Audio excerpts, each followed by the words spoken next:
हम गीतकार कवि राइटर समीर बिहारी आप सभी ऑडियंस के हमरा तरफ से प्रणाम, नमस्कार, सलाम, आदाब। हम एगो भोजपुरी में सामाजिक गीत गावे जा रहल बानी। जौन आप सबके पसंद आई तो लाइक शेयर सब्सक्राइब जरूर कर लो। ये हमारा सबसे रिक्वेस्ट बा, निहोरा बा, निवेदन बा। जेके बिगड़ल मायो के हंसनी हारे हजार बा।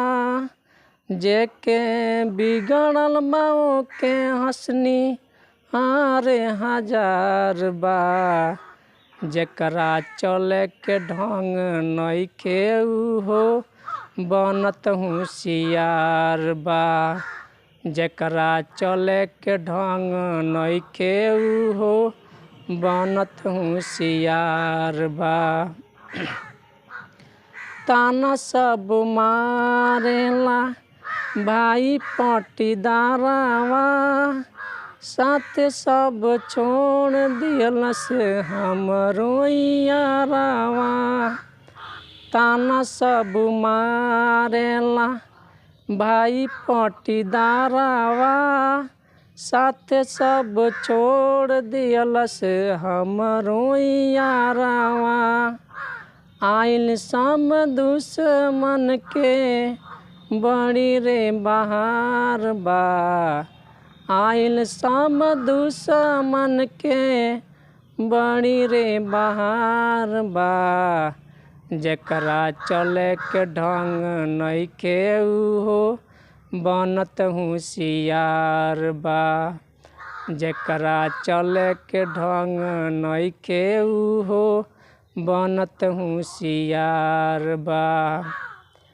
समय साथ देला बुर्बक होला होशियार हो। समय साथ देला बुर्बक होला होशियार हो। दोसरा के राह बतावे चौपट गंवार हो। समय साथ देला बुर्बक होला होशियार हो।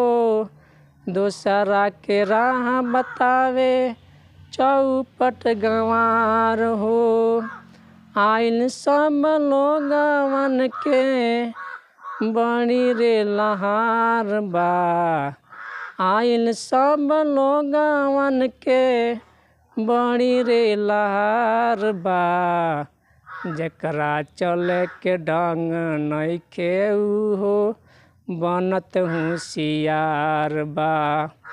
जेकरा चले के ढंग नइखे उहो बनत होशियार बा।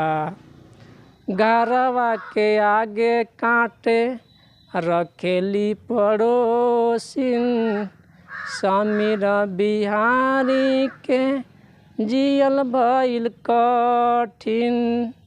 घरवा के आगे कांट रखेली पड़ोसिन, समीर बिहारी के जियल भइल कठिन। भाई भाई में बाँटल, भाई भाई में बाँटल घरवा दुआर बा। जेकरा चले के ढंग नइखे उहो बनत होशियार बा। जेकरा चले के ढंग नइखे उहो बनत होशियार बा। हमारे चैनल के लाइक शेयर सब्सक्राइब जरूर कर लो। धन्यवाद।